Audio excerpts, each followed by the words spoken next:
Ako po si Rachel Ann Papa Aguilar. Dito po ako nagtatrabaho sa Evice Cafe and Pastry. 7 years na po ako dito. Ang trabaho ko po ay office staff pero nagda-dining at cashier din po ako.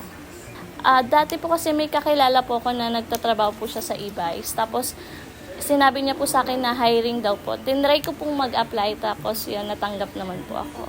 Ang oras po ng pasok ko sa Evice ay 9 a.m. to 7 p.m. po. Pagdating ko po, una po akong pumapasok sa office po kasi ang mga ginagawa ko po yung mga reportings namin, yung mga food staff, tsaka yung mga subsidies po ng mga athlete students po. Tapos kapag kapag lunchtime, doon na po kami lumalabas sa dining tsaka sa cashier po. Kami po yung nagsuserve po sa kanila ng mga food kapag may orders po sila. At saka may mga other concerns po kasi kami din po yung sumasagot sa mga emails po nila kung may mga concern po. Ang pinakasakripisyo po na masasabi ko, yun po yung siguro yung iiwan mo yung pamilya mo araw-araw para sa trabaho. Pero yun din po kasi talaga yung parang magagawa mo para din tumulong sa pamilya mo. Kasi hindi naman din pwedeng dun ka lang sa bahay tapos wala kang trabaho. Parang pinipili ko po kasing magkaroon ng trabaho para at least may income po na mapapasok sa pamilya po namin. Para sa akin po, wala naman pong madaling trabaho. Pero nasa naman po yan kung paano po pagagaanin ng mga kasama nyo, tsaka kung gaano nyo po ka-passionate yung trabaho na ginagawa nyo po.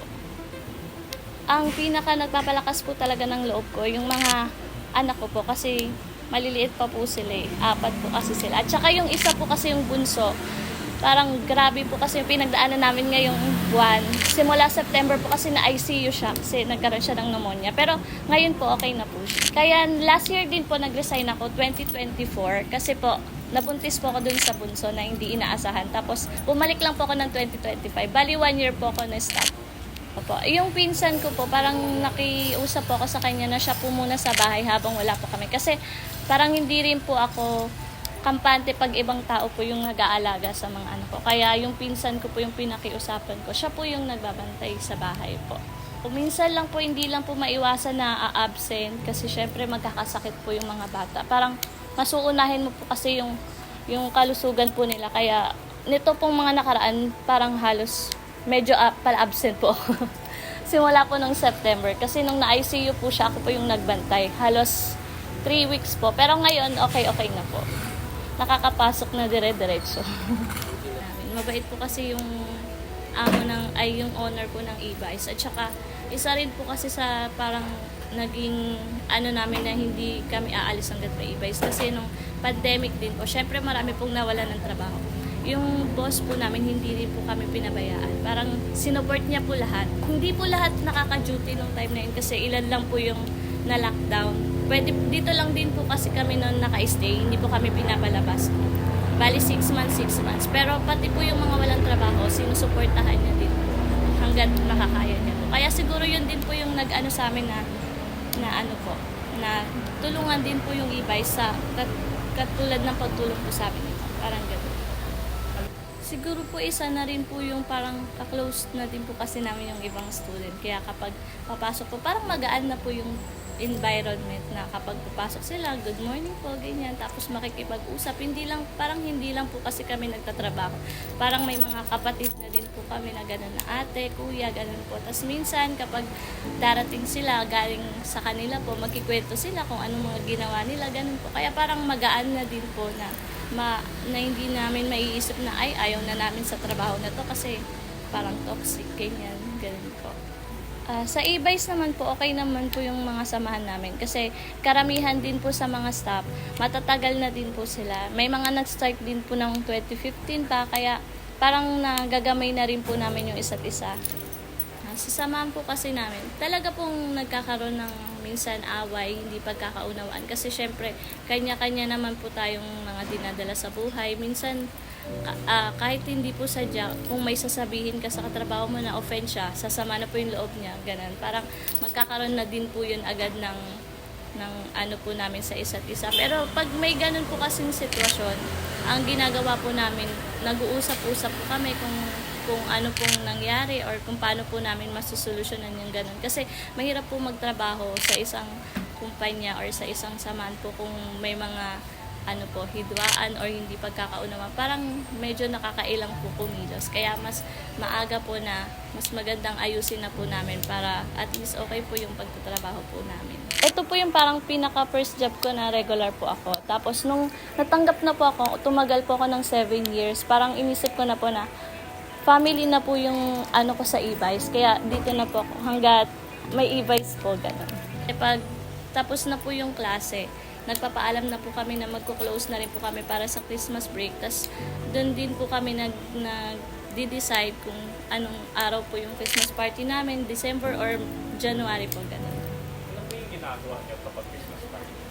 Yung ano po, usually po na Christmas party, may mga palaro, may pakain din po si ma'am, tsaka may mga pag-gift din po siya, chocolate, groceries, gano'n po. Tapos mga games din po sa mga bata, pag-giveaways po. Bakit po sa tingin niyo importante ang Christmas para sa Pilipino? Kasi po sa mga Pilipino, yung Christmas hindi lang po siya para magsaya kayo. Yun din po kasi yung kapanganakan ni Jesus. Yun po talaga yung sinisimbolize ng Christmas. Kaya para sa akin, importante po talaga sa kanila na i-celebrate. Sa atin po, importante sa atin na i-celebrate ito. Hindi lang para sa atin, syempre. Yun na rin po natin napapakita yung pag-aalala natin sa kapanganakan po ni Cristo. Yun po. May mga estudyante po ba kayong namumukhaan o naaalala kahit hindi niyo po alam ang kanilang mga pangalan? Yes po, meron po. Madami pong mga student na kakilala po naman namin, pati yung mga name po nila, tsaka nakakabiruan na rin po kasi araw-araw po namin silang nakakasama at nakikita. Ano po, marami naman po talagang student po na nagbibigay po sa amin ng, kunwari po, aalis na po sila, bago po sila umuwi, papasok po muna sila dyan sa kantin, magpapaalam po, ate, kuya, uwi na po kami. Yung iba naman po, may mga dala din po silang food, parang candies or chocolate na iiwan sa amin, tapos magpapaalam po na uuwi na po muna sila sa kanila, ganun po. Kasi po ang pinaka-main na trabaho po talaga namin, yung pagsuserve po ng food po. Gusto lang din syempre namin maparamdam sa student na kahit syempre dormers po, yung iba po malalayo talaga. Yung pinaka-main goal po talaga namin dyan, yun din po yung parang goal ng boss namin na maparamdam po sa mga student na kahit malayo po sila sa family nila na nandito po yung mga food, mga home food po na ginagawa namin para at least ma-feel po nila na may family pa rin po sila kahit nasa dorm po sila. So, sa student po siguro, sana po lagi yung nai-enjoy yung mga food namin at saka gusto lang din po namin sabihin na hindi lang po kami staff na basta magsuserve po, ganyan. Pwede rin po kami maging ate at kuya na pwede pong pagsabihan, pagkwentuhan, nandyan lang naman po kami. Sa mga katrabaho po, siguro, pagpatuloy lang po namin yung mga samahan na nabuo po namin, tsaka kung paano po kami sa trabaho. Kasi, yun po yung naging way, kaya tumagal po kami sa e-vice. Sa iba't ibang staff po ng Ateneo, syempre, iba-iba man po tayo ng trabaho. Alam naman po natin na pare-parehas po tayo na ang pinaka-goal po natin ay ma-serve, ma-protektahan at maano din po yung mga student. At syempre po, yung trabaho po natin, yun din po kasi yung tumutulong sa atin sa araw-araw. Yun po talaga yun po.